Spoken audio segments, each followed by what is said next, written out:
अस्सलाम वालेकुम। आज इस क्लास में हम डिलीशन के बारे में बात करेंगे कि पीएचपी के अंदर हम डिलीशन किस तरह कर सकते हैं।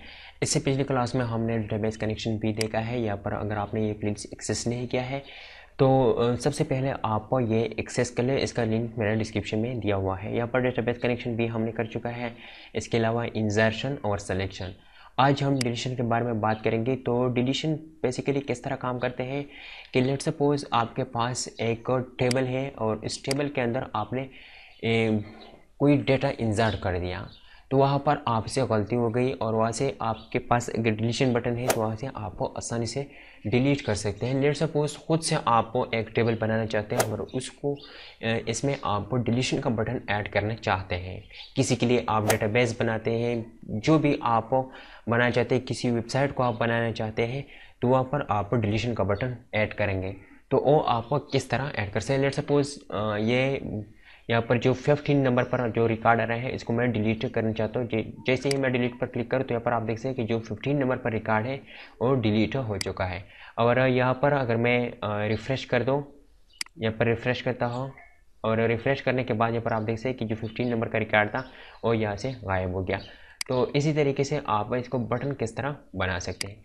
तो ये जो फर्स्ट ऑफ ऑल हमारा काम जो है और डिस्प्ले डॉट पीएचपी जो पिछले सिलेक्शन की क्लास में हमने देख चुका है, लेकिन जो बटन है वो यहाँ पर हम बनाएंगे। और इसके अलावा इसकी जो बैकग्राउंड कोडिंग है, बैकएंड का जो कोडिंग है डिलीशन का, और यहाँ पर डिलीट डॉट पीएचपी में हम करेंगे। तो फर्स्ट ऑफ ऑल मैं क्या करता हूँ कि यहाँ से ये हटा देता हूँ और यहाँ पर मैं आपके सामने आपको बना देता हूँ। तो यहाँ पर फर्स्ट ऑफ ऑल आपने टी करना है। टी मतलब टेबल डेटा। इसके अलावा आपने एक बटन टैग का इस्तेमाल करना है और इसके अंदर लिंक href, और इसके अंदर आपने उसी नाम देना है जिस नाम से आपने जो अपने बटन का जिसमें आप बैकएंड करना चाहते हैं वो फाइल स्टोर किया हुआ है। तो यहाँ पर उस फाइल का नाम है डिलीट डॉट पीएचपी। और डिलीट डॉट पीएचपी करने के बाद यहाँ पर आपने ये जो सवालिया निशान मार्क्स है वो आपने लगाना है और इसके अलावा आईडी। और आईडी करने के बाद यहाँ पर इक्वल टू किस चीज़ के बराबर हो। मैं चाहता हूँ कि मेरा जो आईडी है वो किस चीज़ के बराबर हो, जब इस चीज़ मतलब इसकी एसटीडी आईडी के बराबर हो, क्योंकि एसटीडी आईडी जो है वो यूनिक होता है। तो इस वजह से वो हम यहाँ पर लिखना चाहते हैं।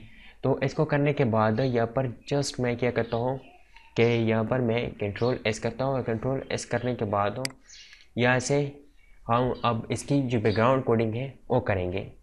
तो फर्स्ट ऑफ ऑल यहाँ से मैं ये हटा देता हूँ और हटाने के बाद सिर्फ डेटाबेस कनेक्शन यहाँ पर रहना चाहता हूँ। ये हटा दिया और हटाने के बाद मैं आपको दिखाता हूँ कि ये मेरा टेबल जो है ये काम करता है या नहीं। रिफ़्रेश कर दिया और रिफ़्रेश करने के बाद यहाँ पर आप देख सकते कि इसकी बटन जो है वो यहाँ से गायब हो गए। ये क्योंकि यहाँ पर जो इसकी जो बटन है इसको हमने नाम नहीं दिया हुआ है अभी तक कि इसका नाम क्या है। और नाम करने से पहले ये जो टी है ये भी यहाँ से हटा देता हूँ। और हटाने के बाद यहाँ पर मैं क्या करता हूँ कि यहाँ पर मैं इसको एक नाम देता हूँ। मैं क्या नाम देता हूँ, डिलीट। डिलीट दे दिया, यहाँ पर सेव कर दिया और सेव करने के बाद जैसे ही यहाँ पर मैं रिफ़्रेश करता हूँ तो इसका नाम आ जाएगा। नाम तो आ गया। जैसे ही मैं डिलीट पर क्लिक करता हूँ तो यहाँ पर आप देख सकते हैं कि यहाँ पर मेरा जो डिलीशन कोडिंग है वो काम नहीं करता। अगर मैं आपको दिखा दूँ तो यहाँ पर आप देख सकते हैं कि ये काम नहीं करता है, सिर्फ वहाँ पर चला जाता है, क्योंकि जो डिलीट डॉट पीएचपी है वो पेज हमने बनाया हुआ है। और अब इसके अंदर हम कोडिंग करेंगे जो डिलीशन का कोडिंग है। तो डिलीशन का कोडिंग बहुत ही सिंपल है।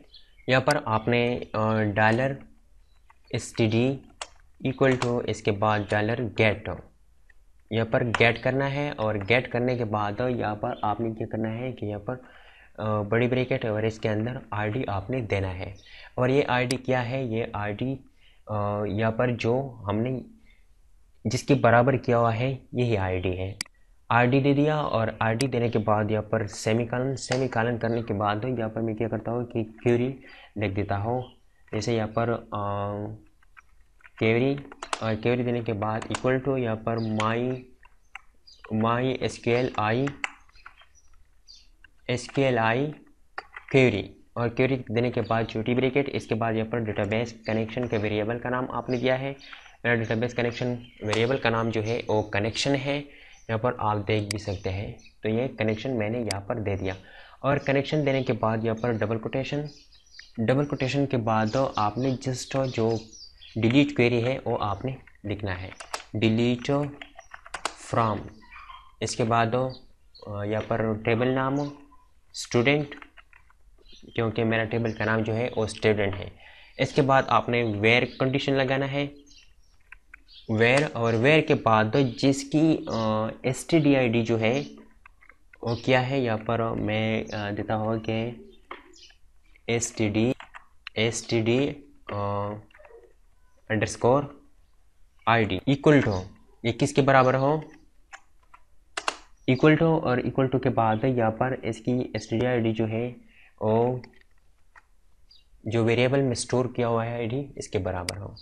तो यहाँ पर std देता हो, यहाँ से निकल गया, और यहाँ पर मैं दोबारा इसको मैं ऐड करता हूँ std, लेकिन स्मॉल में देता हूँ, std दे दिया, और लास्ट में सेमीकॉलन देने के बाद यहाँ पर मैं सेव करता हूँ, और सेव करने के बाद यहाँ पर रिफ़्रेश करता हूँ। रिफ़्रेश करने के बाद यहाँ पर आप देख सकते हैं कि जिसकी std 16 है, इस पर मैं क्लिक करता हूँ तो यहाँ पर लाइन नंबर 4, अच्छा तो इसको मैं सिंगल कोटेशन में बंद भी कर देता हूँ, शायद इसी वजह हो, और दोबारा, और यहाँ पर कामा भी हमने नहीं लगाया है। तो यहाँ पर दोबारा आपको दिखाता हूँ, रिफ़्रेश करता हो, यहाँ पर रिफ़्रेश करने के बाद डिलीट पर क्लिक करता हो तो यहाँ पर मेरे ख्याल में डिलीट हो चुका है। तो रिफ़्रेश करने के बाद यहाँ पर आप देखें कि जो जिसकी std 16 था और डिलीट हो चुका है। यहाँ पर जिसकी 17 है वो मैं डिलीट करना चाहता हूँ, यहाँ पर डिलीट कर दिया। तो डिलीट करने के बाद यहाँ पर आप देखें कि वही पेज पर ये रह गया है। तो हमारा जो बेसिक काम है वो क्या है कि बाकी है वो ये है कि मैं चाहता हूँ कि मेरा आईडी जैसे ही डिलीट हो जाए तो ये वापस इसी डिस्प्ले पेज पर आ जाना चाहिए।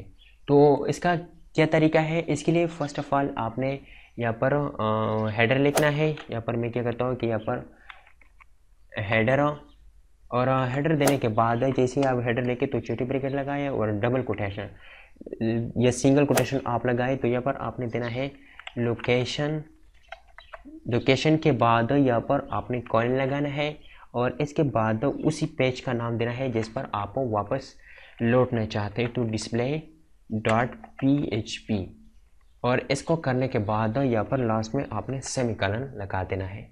तो आई थिंक मैंने ठीक लिख दिया है, अच्छा LA है यहाँ पर, और यहाँ पर सेव करता हूँ, और सेव करने के बाद यहाँ पर मैं रिफ़्रेश करता हूँ।